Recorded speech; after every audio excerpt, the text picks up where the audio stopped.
Hey everybody, welcome back to Bad Luck Garage. So today we are finally going to tear down and inspect our aluminum LC9 here that we picked up for a couple $100, I think about 2 months ago. We got our little mobile tool tray set up here and we're just going to go into it. So I think I paid $300 for this, which is pretty much core price for one of these with DOD failure. Now, it spins over pretty smooth, but, you know, as most of us know, just because it turns over easy doesn't always mean it's good. You could have bent rods, you could have, I'm not going to jinx myself.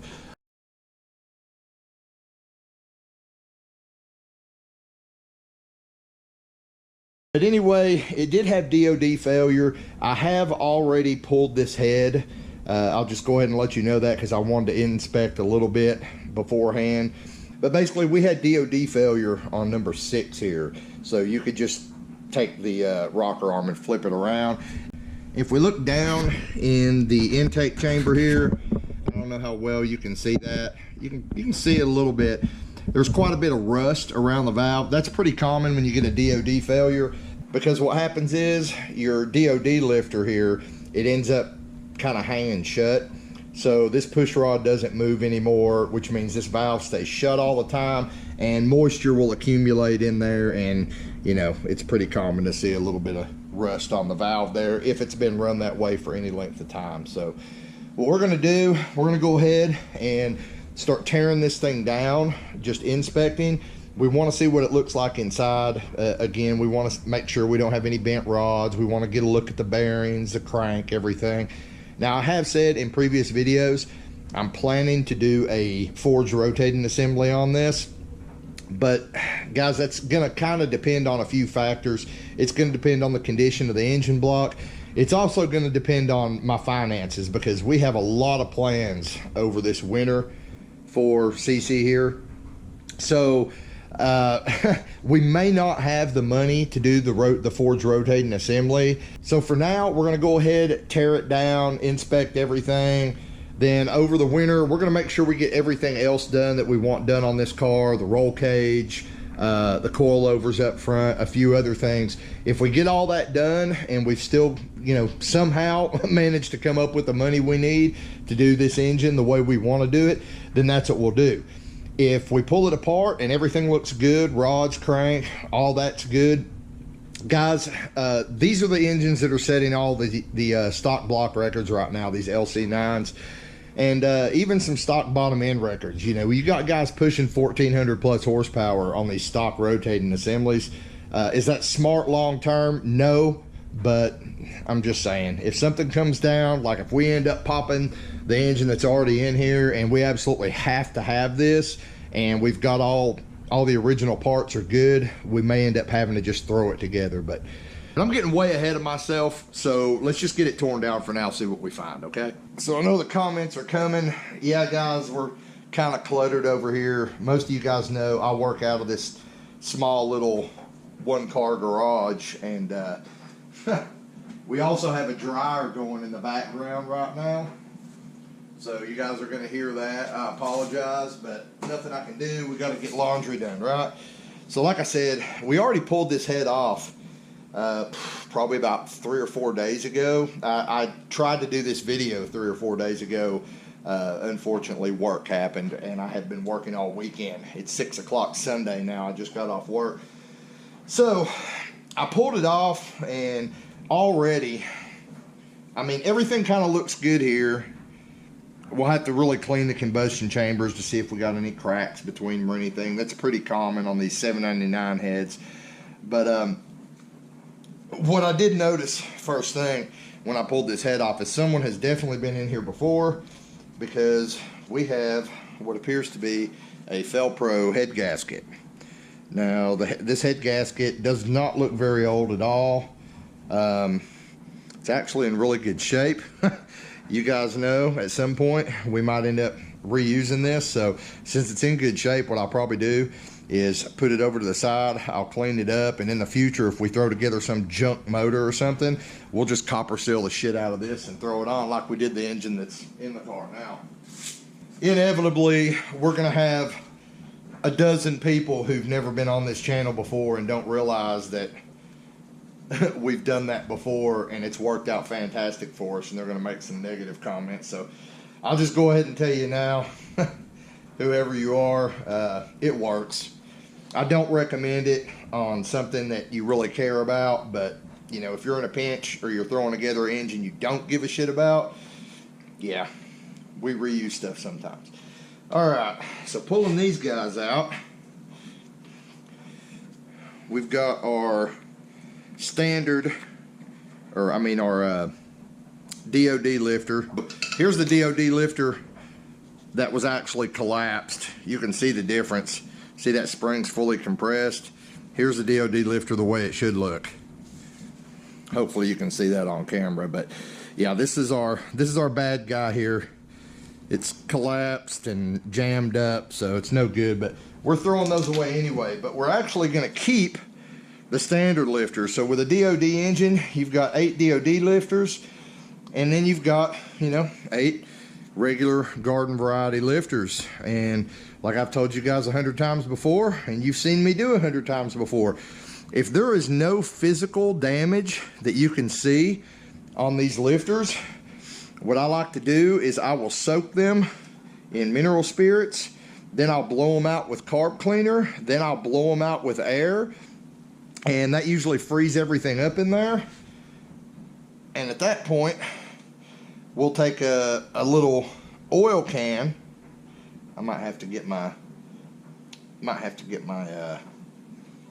pliers. But then at that point, you can take a little oil can.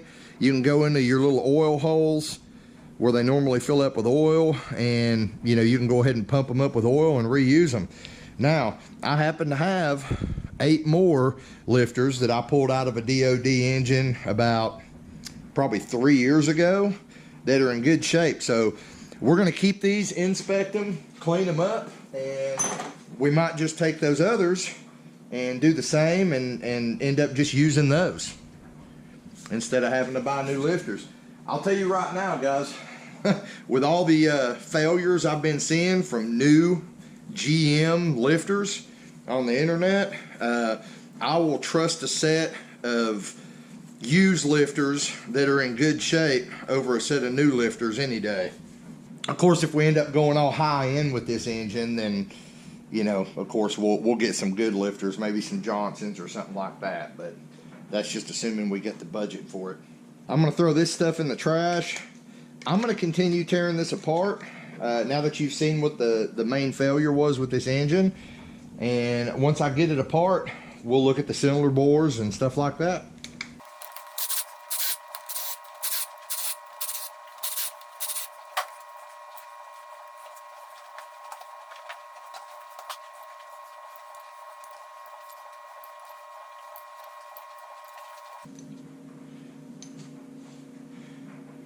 Alright, all the push rods look good except for this guy.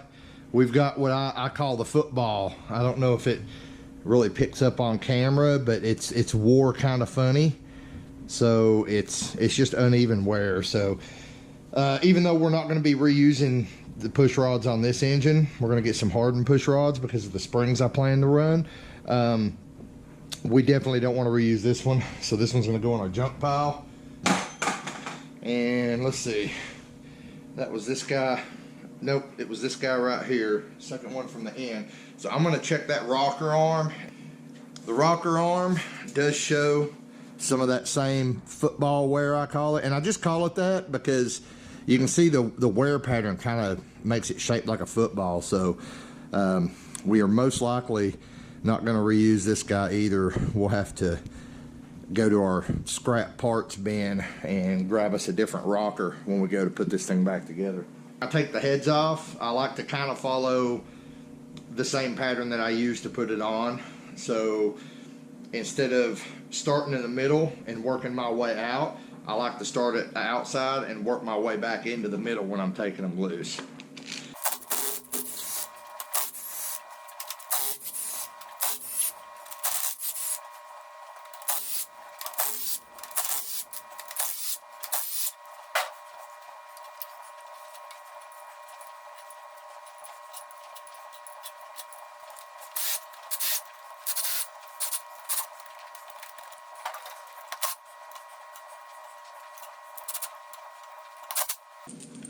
Now, I always keep these top bolts, these 8mm or whatever they are bolts. I always keep those because even if I go back and use studs on this head, I don't like to use the studs on these top bolts. It's just kind of a pain in the ass, so I usually just go ahead and use these. Sometimes the studs will give you problems with your coolant passage here, your steam ports and stuff. I just use regular bolts across the top. So even though we're planning on studding this engine, if we do everything we want to do to it, I'll still end up reusing these top bolts right here. And let's take a peek in here. Same deal. It's like a Velcro gasket.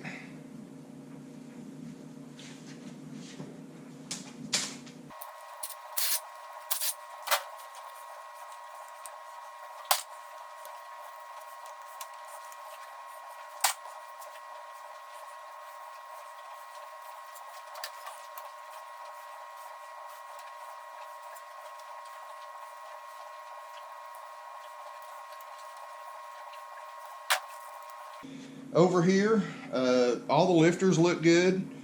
You know, the lifters that we may end up reusing anyway, they look good. So we're gonna go ahead and pull our valley cover off, get it out of the way.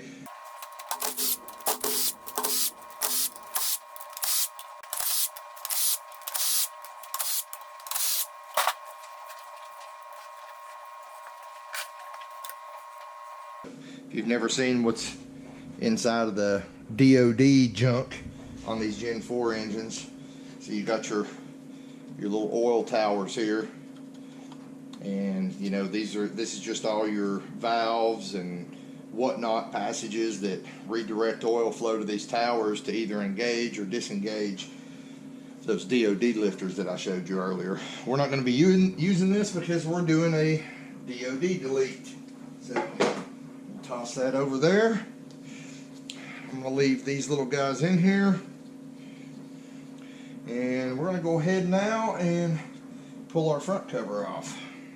Take our cover off. Now guys, we're probably not going to reuse this cover because you know you can buy a complete cover kit that comes with the sensor and you know all the garbage, the new front seal and all that stuff. They're really not that expensive. I think you can get them genuine GM part for around 60 bucks or something like that. So it really doesn't make any sense to, you know, buy a new sensor separate and all that. So we're actually probably going to buy a DOD delete kit that comes with pretty much everything we need. So don't really care about this timing cover. I mean, we'll keep it, of course, throw it in the shed with all our other LS parts in case we ever need it, but she's not going to be hanging around the garage is what I'm trying to say. Don't forget you got your 2 bolts down here that go through the oil pan into the timing cover. Throw those right here for now. There we go. Pull this guy off. Oh yeah, we're good and greasy back here. And of course we got our single bolt crank sprocket here for our cam. That'll be getting replaced because whatever performance cam we put in, you know, it's going to be the 3-bolt design. Now, about these pumps, guys, these Gen 4s that had DOD, they've actually got a factory high volume pump on them. So these are actually the pumps I like to use. And what I'll end up doing is I'll take this pump apart, inspect the gears in it, and as long as they look good, we'll clean this pump up, maybe port the pump, and we'll end up reusing this pump, guys. Because this pump, like once you take all the DOD stuff off, well, oh yeah, the pickup tube's still down there. Once you take all the DOD stuff off, these pumps will run like great pressure. Yeah, because once you get all the DOD garbage off the engine, these factory DOD oil pumps, they make great pressure, guys. I'm talking like, you know, 35, 40 pounds at idle. That's actually what we used in the 6-liter that we built for the DR Nova, was one of these later GM pumps. our cam gear off here.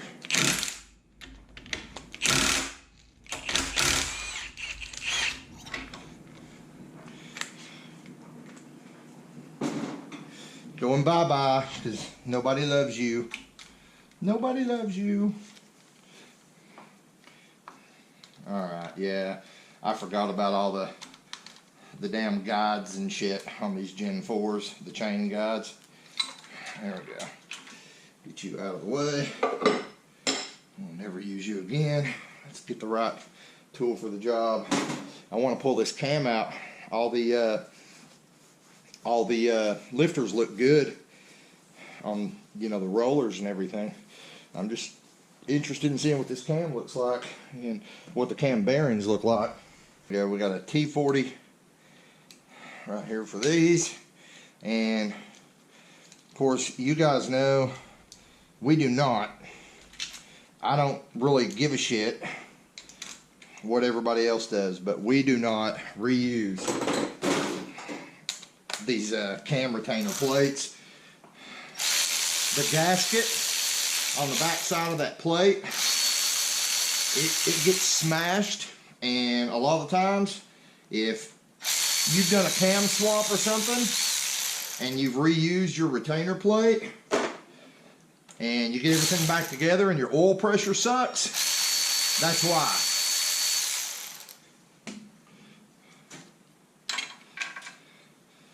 Because it'll be leaking past that seal right there.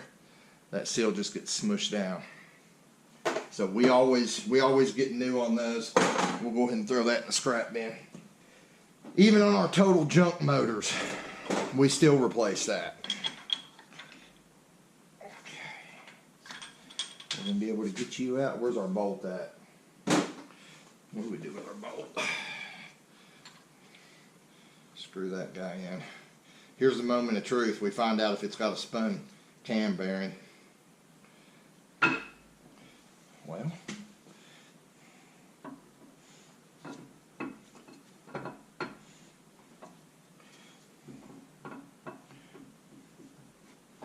that's how you know. You go to take your cam out and it won't come out because one of the bearings is stuck on one of the journals.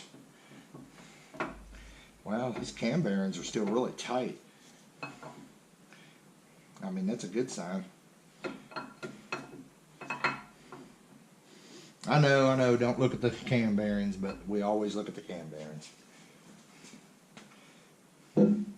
Put that cam over here for somebody to make a lamp out of or something. Huh. There's a shocker. Well, front cam bearing actually doesn't look that bad. Actually looks pretty good. I'm gonna be honest, guys. If this is something we planned on just slopping back together, I would 100% run these cam bearings. At least that first one looks really good. Can't really see the others till we get it the rest of the way apart. But yeah, that first one looks good.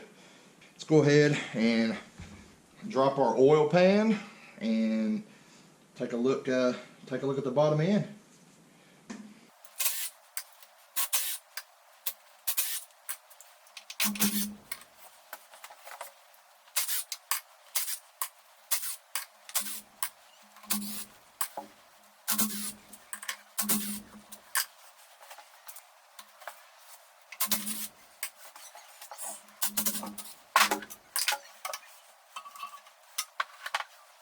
Pan's off, and we'll do a alley-oop. Get that windage tray off and get a look at the bottom end. Aha!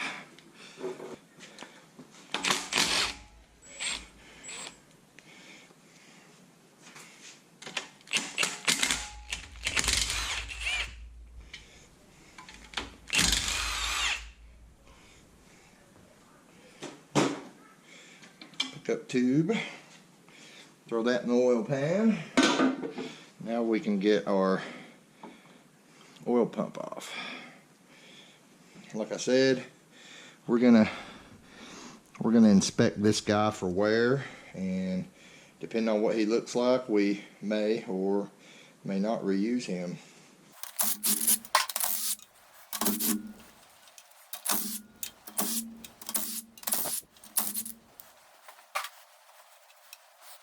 Now, our windage tray here, you've seen us do this before. The oil pan we're going to use, we're going to end up, you know, trimming about this much off the front of it to use it with our new oil pan.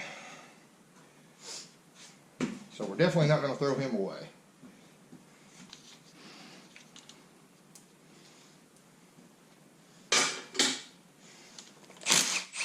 Get our timing chain guide. Go ahead and take it off. We won't be reusing this. We may use a different version, or we may just not use a guide at all. Honestly, I don't feel like you need them. So, I don't know. It's just a decision I'll have to make at some point down the road as to whether or not I want to use one. So at this point, we're just kind of looking for any obvious damage. You know, bent rods, particularly bent rods. So far, it's looking like we're pretty good as far as that goes. I'm not seeing any obvious tweaks in the rods. There's a lot of varnish, guys. This was either a really high mileage engine, or it just didn't get the oil changed like it should. But there is a heap of heap of varnish in here. So I guess I'm going to move on at this point. Rods look straight, so we're going to go ahead and start taking them apart and, you know, checking our bearings and everything, and checking our crank journals.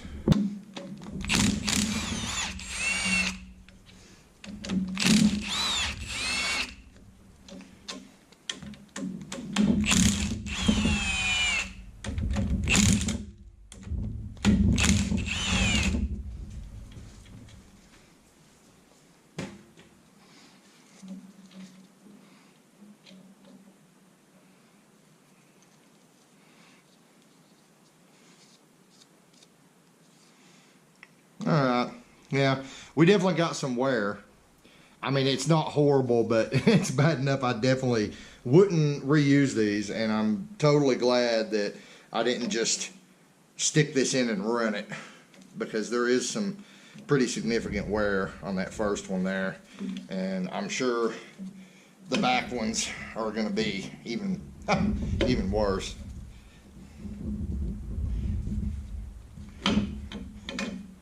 This guy out. Yeah, I don't know if you guys can see that. There's quite a bit of wear on that bearing. I can actually feel some of those grooves slightly through my glove. But alright, so I'm just going to go ahead and pull all these out. I'm going to number them accordingly and set them aside. And the reason I'm numbering is, you know, even if we're not reusing them, I just want to number it, so if I see something crazy in the bore, I can maybe check out the corresponding piston rod combo and, you know, see if something's funky with it. Everything's nice and loose, though. Doesn't feel, nothing's binding on that. All right, guys, I'm going to get this done.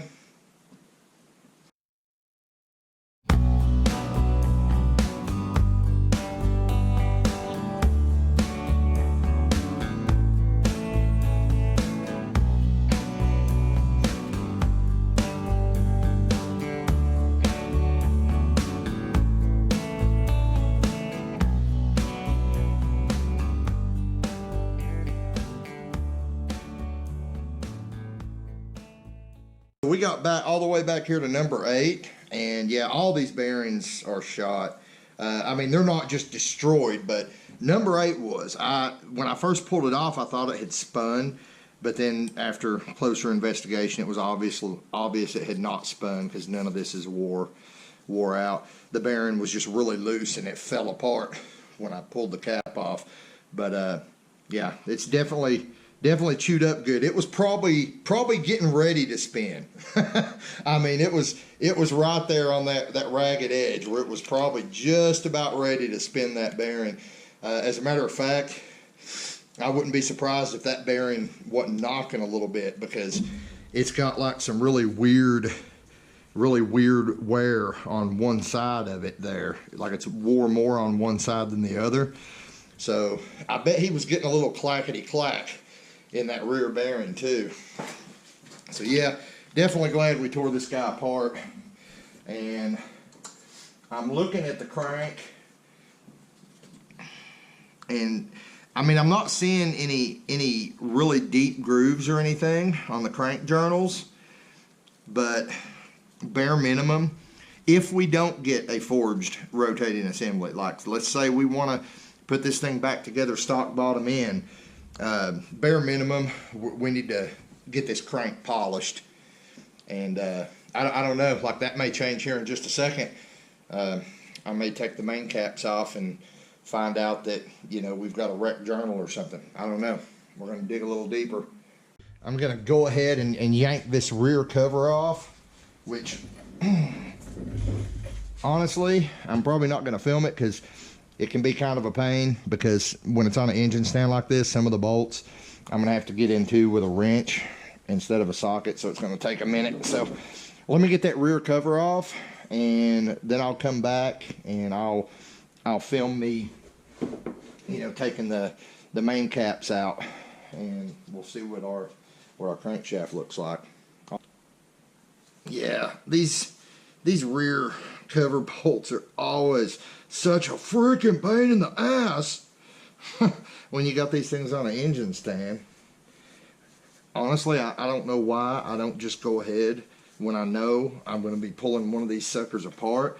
I don't know why I don't just go ahead and take these bolts out like before I put it on the stand. Because as many times as I've taken these apart on the stand, you would think I've learned my lesson by now and been like, hey, let's just get rid of this.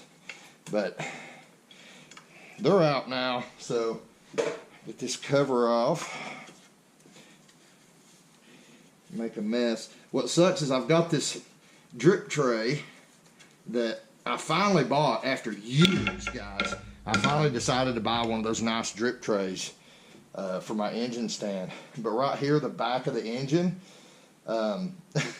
it actually comes back right past that drip tray. So everything that's dripping off the very back top of the engine down there is actually missing my drip pan and hitting right there instead.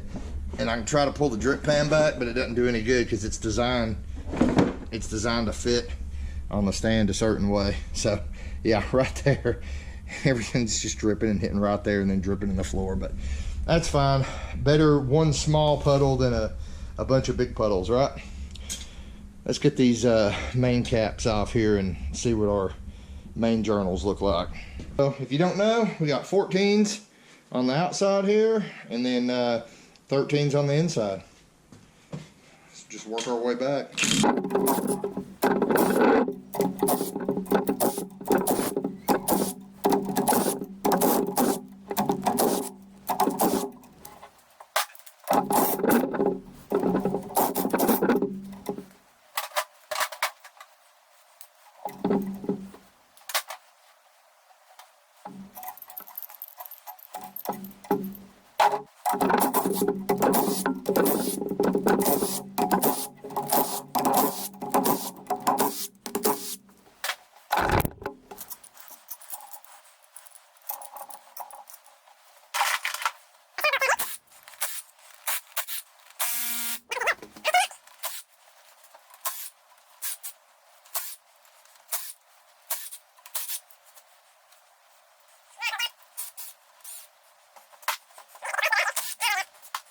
All right, let's see what we got here.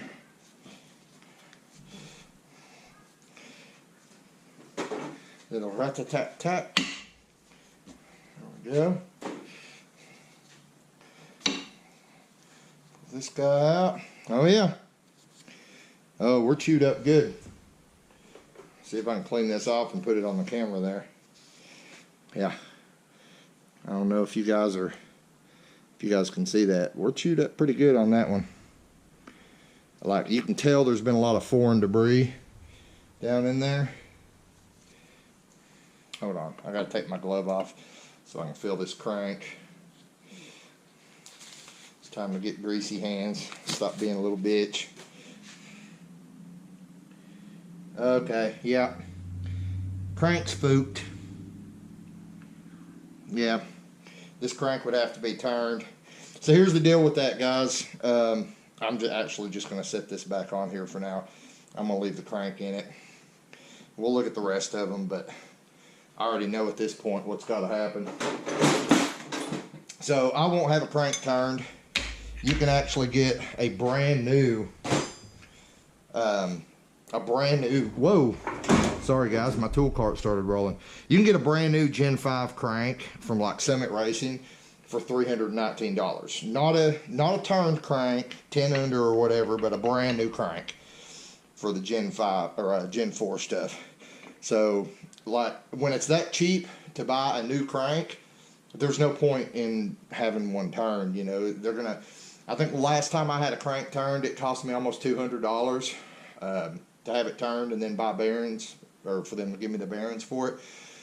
So just spend another $100 and you've got the strength of a crank that hasn't been turned. You got a brand new one. Or spend $600 and just go ahead and get a forged crank from Summit, or from Summit Racing, their Pro LS line, which is actually just a K1 crank that's been rebranded. All of these look like they've had some shit, man. They've lived. They've been through it. And let me check that journal too. Yep. I mean, I can scrape my fingernail on all the ridges in that crank journal. I don't even know if I need to go any further. Shit, that sucks. Actually, I am going to go ahead and take all these out. Now, all these are numbered, guys. Like, if you look here, there's a number 1 right here punched into it. My tool cart's rolling again. There's a number 1 here, 2, 3, 4, 5. So it's labeled front to back, you know, 1 through 5. So you can't really get them confused. The only thing that you need to know when you're putting this together is which direction these tabs face. And even though we're not putting it together yet, I'll go ahead and tell you. The tabs, the front tab for number 1, they're going to face to the back. And all of these, the tabs are going to face to the back, except for the back one. It's going to be aimed back at the front. So, you know, if you're watching this video and you're putting one together, I don't know why you would be, because I'm not putting this together right now. But if you're watching this video and you're putting one of these together, now you know.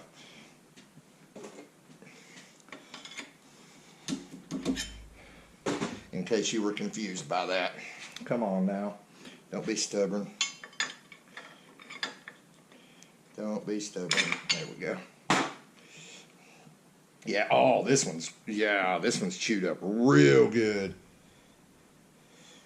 Yeah, she's had some trash thrown through her, guys. She has definitely had some trash thrown through her. Thrust bearing. Yeah, thrust bearings chewed up pretty good there too. I don't know how well that's showing on camera. Let's see, that'd be, yeah, that's the back side. So the crank's been coming forward a little. It's eating into the thrust. So, yeah, good thing we're doing this. You know what's so funny is I was thinking the other day, I was like, man, maybe I ought to just throw a cam in this bitch and run it. Yeah, that would have been a really bad idea on this one. Okay, yeah, this one's chewed up. Even worse than the rest. Oh, yeah. Yeah, that crank's spooked, guys. We'll be, if we don't get a Pro LS crank, this guy will probably just be a core. I mean, I'm sure it could be turned like maybe 10 under. Oh, this back one's the worst of them all. Yeah. It's definitely had some debris or something go through it. But yeah, like I was saying, I'm sure this crank could probably be saved. It could probably be turned. I'm not going to do that because, again, you know, we want this thing to hold 11 or 1200 horsepower, and why would I try to do that on a, you know, a crank that's not full strength because it's been turned? Yeah, these are, I don't know how well this is gonna. I'll use the back one because it's the worst. I'll show you guys that one. Let me get the oil off of it. Front one ain't too great either.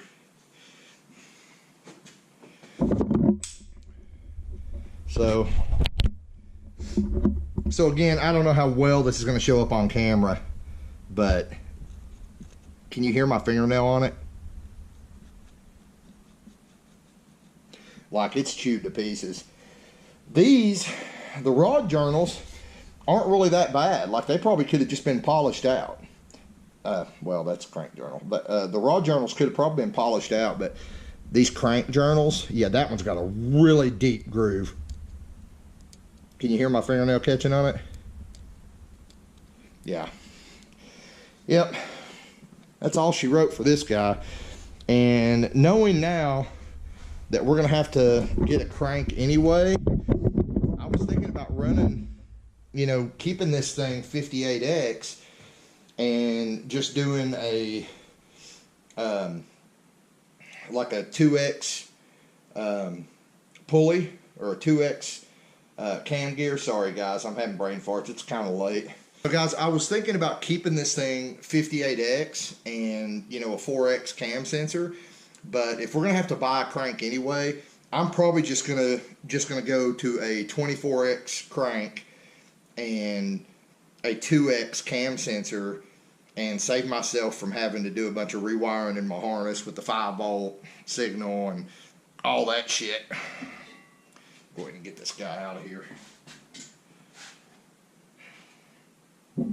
Yeah, that kind of sucks. That kind of sucks about the crank. Yeah, all these bearings, I'm sure. Well, if the backside was chewed, yeah, these are all chewed up. They're chewed up good, guys. Chewed up real good. So what I'm going to do now, we're just going to flip this sucker over and have us a look at the cylinder walls. Let's see here.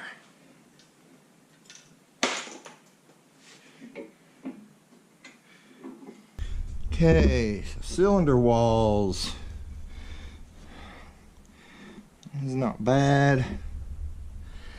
I mean, honestly, I can still see a little bit of cross hatching in here. See a lot of cross hatching in that one. I know you guys probably can't see it on camera because I don't have light for shit, but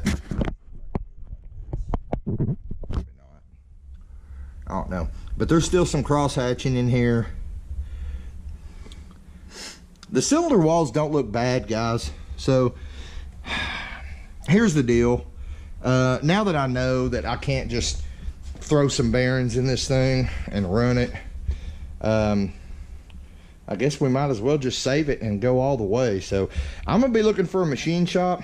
Guys, you've seen the junk builds that I generally do on this channel, so you know I don't know a good machine shop. Is that a, no, it's just a hair, a husky hair from Chester, my husky.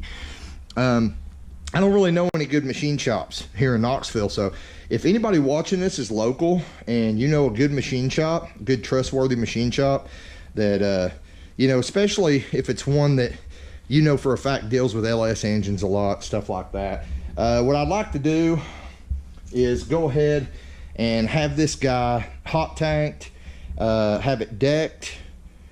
Trying to think, have it decked. I might let him, I didn't even look at the cam bearings while we had it upside down, but oh, that back cam bearings, yeah, that I know you can see that on camera. That rear cam bearing is, it's actually got like a low spot in it right there. But yeah, so I want to have it hot tanked, have it decked, probably have new cam bearings put in it, and just have the cylinders honed. I'd like to be able to use stock size pistons if possible, but yeah, so if you guys are in Knoxville and you know a good machine shop, put some recommendations down in the comments here. because I can tell you right now, seeing what I'm seeing here, we're probably going to go back to the original plan, even if we don't have the money to do it this winter. This engine may not go back together till, you know, mid or late next year when we get the money to do our rotating assembly and everything. So let me know in the comments, guys. That's it. I mean, she's tore down to nothing now. We've just, you know, the only thing we still got to take out is we got to take out, like, you know, our, well, like our galley plugs here and our little barbell diverter, which you probably can't. Yeah, there you go.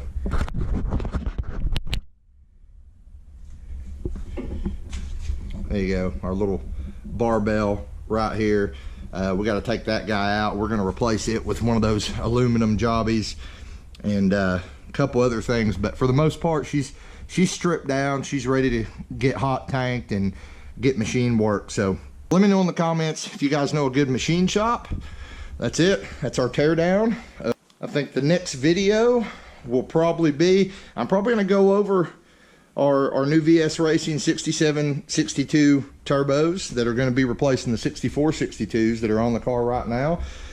Somebody asked me to do a video on them 2 days ago, so that'll probably be the next video, guys. I'll tear them apart. We'll measure everything like we always do with new turbos and make sure everything's up to snuff with what they say it is. That's all I got for you. Get out in the garage, get something done, and I'll see you next time here on Bad Luck Garage. Woo, she's a mess.